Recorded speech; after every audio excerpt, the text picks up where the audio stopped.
अस्सलाम वालेकुम जी, मैं हफीज़। तुसी देखते हो हमारा YouTube channel Hafeez kitchen and vlogs. अज आए दा असें इधर अपने एक रिश्तेदारां दे घर कित्थे इन्हां दी करात असी।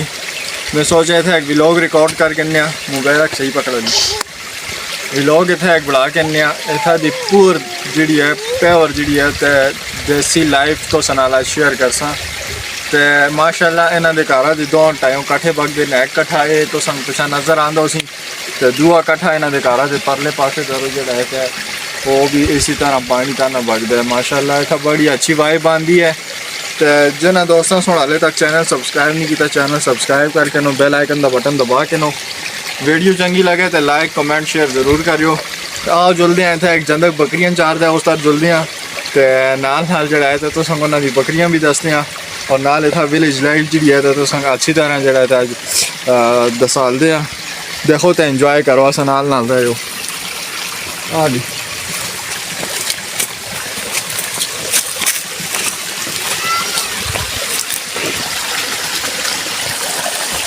अगर असन बंदा मिल गया बकरियां आला तो मज़ा आ गई थी। बाकी कभी ना मिले तो वापस खा लिया।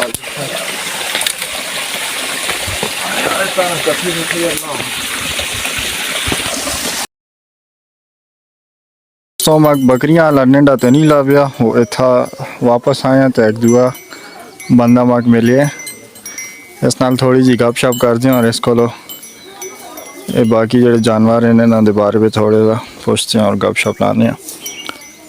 कदीर एक गायन या वो क्या आते उन्हें बचन मंजिया होनी है के है इस गायन के ना दान हैं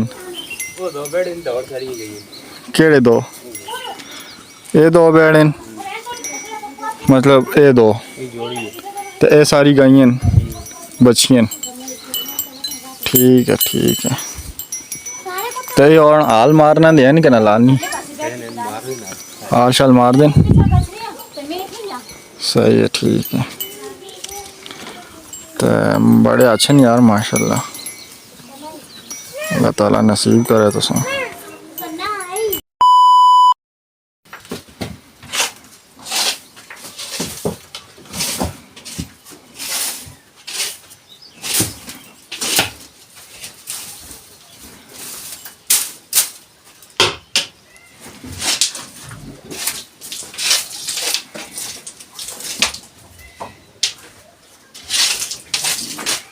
कदीर ये दूध देनी है कि नहीं देनी है? ये दो देनी तो ही मिल जाए। ये दो देनी है दूध और वो दो वो एक गाबन है एक गाबन है ये छोटी है छोटी सही है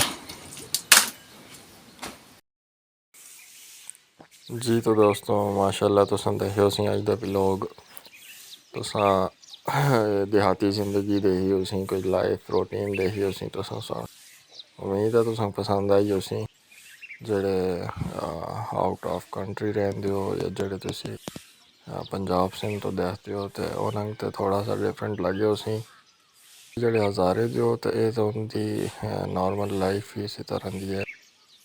हर बंदा जिम्मेदार है माशाल्लाह और हर बंदा जड़ा है खेती बाड़ी जानता है और माल मवेशी रखता है।